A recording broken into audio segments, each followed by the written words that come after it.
What's going on, everyone? It's Kochyy here, and the gameplay for the Sternritters are out. We have Askin, Bambi, and Candice over here, and this is my first time watching them. We're using the scuffed gameplay from the English Bleach Brave Souls channel. The JP one has better quality gameplay. It looks like, at least just quality wise.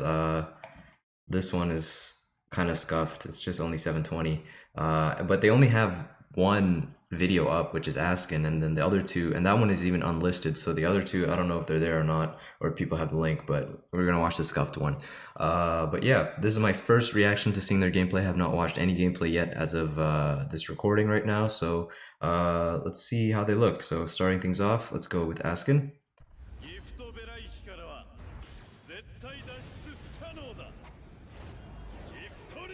I definitely like the special animation. Here we go, first time gameplay. There's that SA3, the distant one. That's the...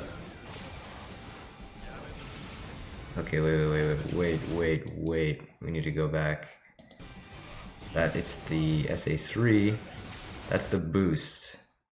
Or like the debuff that lowers, that cancels out enemy boosts and lowers stats. So I don't know if it does anything against mobs. Like, I guess we could see like the hit count. The one good thing with YouTube is you have like the playback speed thing. So we'll put it at that. The audio's gonna sound messed up a bit, but oh, everything dies in one hit anyway. So I don't know if I don't think it does anything to mobs. I don't know. I really don't think it does anything to mobs.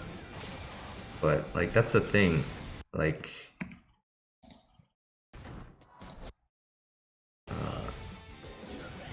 is this like, is it just enemies that are hit in this AoE that are get affected by the debuff?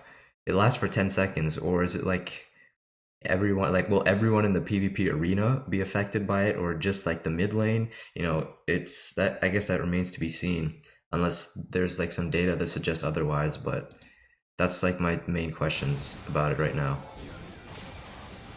And then his SA1, which is a beam,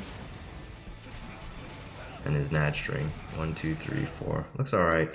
I don't know, I feel like his attacks are fairly generic looking. It really reminds me, I know a lot of people are saying how Askin looks very similar to Aizen, like with the, especially with that like one strand of hair that's coming down, but yeah, I don't know, just like this purple Ryatsu kind of little generic looking attacks. Yeah, I don't know. Nothing too like flashy or stand out-ish, I guess.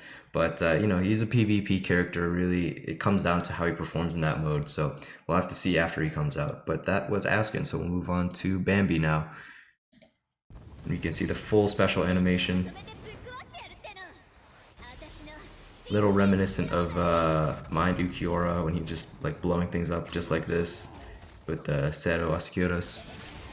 So we got our SA3, that full screen, that looks crazy. Jeez, that animation. Oh my god. What are these animations look so nice. They just look really fitting. Okay, wait, that was the SA2. I need to go back to the SA3 again, because that was crazy. Look at that. That's the SA2.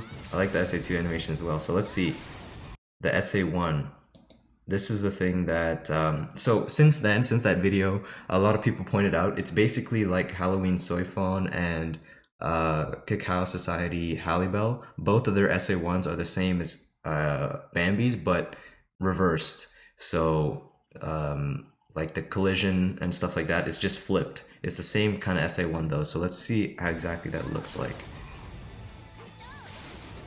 So it seems like, I don't know, it doesn't look that great. I like her Nad string though. Her Nad string is very fast for a range character. Like the projectiles. Her SA1, it looks, here, we will slow this down. I'm just gonna mute the audio. So it like pushes out a bit and then explodes is what it seems like. The range seems pretty small. I don't know. And then we got our Nat string. Did they show our SA1 again? Okay, here we go. It like pushes out and then explodes. I don't know how I feel about that. Like in this scenario, it did kill all these mobs. I don't know. I'm not sure. I'm really not sure of my opinion on it. I really need to like test that more because we only have like two um little showcases of it, and the first one wasn't too great. The second one, it did kill all the mobs, but really need to see like how well that functions in game. Because for an attack that does have range collision on it, it looks like it doesn't really push all the shit like away. You know, it just spreads things out. It looks like it kind of keeps them contained and then it blows up. If that's the case, you know, that's pretty good. Like these mobs didn't go flying all the way across the screen. So yeah, overall, I really like her gameplay. I'm like pleasantly surprised by how like the animations and the effects for all this like explosions and everything on her kit. It looks really, really nice. I think the animations are like spectacular for her. And the last character we're gonna look at is Candice. So let's get into it. Or I don't know why well actually hold on, let me pause that. So yeah, before we'll start it over. Before when I made the analysis video going over the assassin skills and everything, I was saying like I was actually looking forward to her the most, and I still am. I don't know. I've always liked electricity-based powers. If that's, I don't know if that's weird, but so like characters that use like those kind of powers are kind of interesting. She even then like she wasn't my favorite like Sternritter girl among like the group, but after seeing how like at least the special animation looked and what's it called, like how the character itself was made, she seems like a very, very strong character. I'm most interested in pulling for her, so let's see how this gameplay is.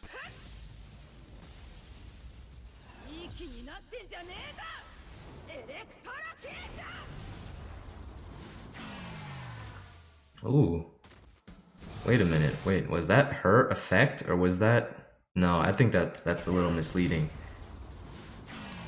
Yeah, Ukiura did a strong attack here. He did a strong attack and he died. This is not her like animation. This purple, I mean not purple. What am I saying? This green. I'm like this. That's an Ukiura green right there. But then I looked at the boss and who she is fighting, and I was like, okay, she does not do that. So don't be deceived. You get the full screen SA3, very reminiscent of kind of like Thousand Year Blood Warrior Yoruichi, just like the electricity like raining down across the screen and everything. SA2. Like cone shaped, and then I say, oh, that lunge is looking nice, and that string looking nice too. Wow, she looks great. She actually looks so great. That this is the SA1 Thousand Year Blood Warrior Yoruichi should have gotten. Hers, the hitboxes on hers was bad. I'll mute this and we will slow down the playback. So yeah, this SA1, like look at that.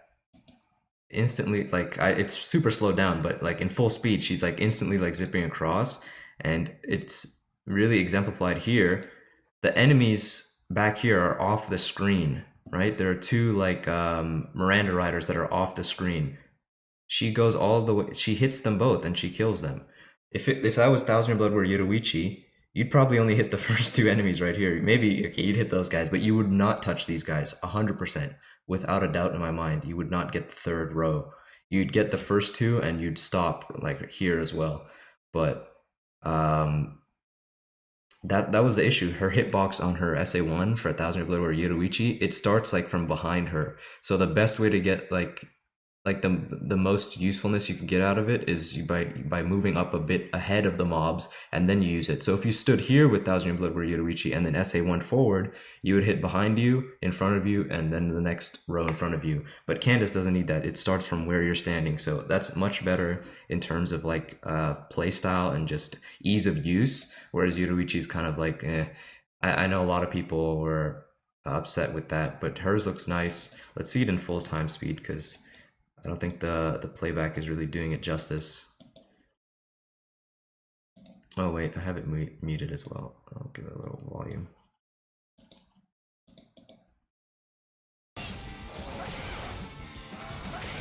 Yeah, like that looks nice. And she's got like extra sprinter and stuff. Like she'll be pretty fast, just like moving around.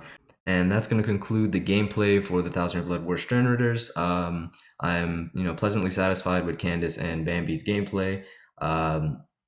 Askin, I mean, he's all right, but it's, I don't know, it felt a little bit like blander to compared to the other two at the very least. Like the other two really got me excited to summon for them. Askin is kind of like, but he's more like a PvP unit, and it's not really, I guess his strong attacks aren't really that flashy or whatever, but it is what it is. That's gonna be it for this video, so I hope you guys enjoyed. Let me know what you think now after you see these characters and their gameplay. If any of your opinions on who you want to summon for, who looks the best for you, and all that stuff has changed, and what characters you're most excited for. Let me know as well if you're summoning on this banner. It comes out tonight at the nightly reset, or at least nightly for me. And how many orbs you're gonna go in. I'm personally thinking about spending a decent amount, a good chunk here, but we'll see how the summons go. I may stop, depending on who I pull. But yeah, that's pretty much it. So if you guys enjoyed the video, leave a like, subscribe, all that good stuff. The link to the Discord is in the description. Feel free to join, and I will see you guys next time when I'm summoning. So wish you all the best of luck, and I will see you later.